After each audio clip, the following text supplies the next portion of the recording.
اللہ تعالیٰ کا حکم ہے نماز قائم کرو۔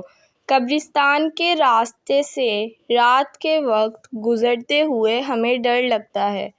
اکیلے گزرنا تو الا ماشاء اللہ شاید ہی کوئی گزر جائے، لیکن ایک دن میں نے بھی اور آپ نے بھی یہیں آ کر راتیں گزارنی ہیں، تو پھر کیوں نہ دنیا کی زندگی والی راتوں میں ہر شام کو سورۃ الملک پڑھنا شروع کریں۔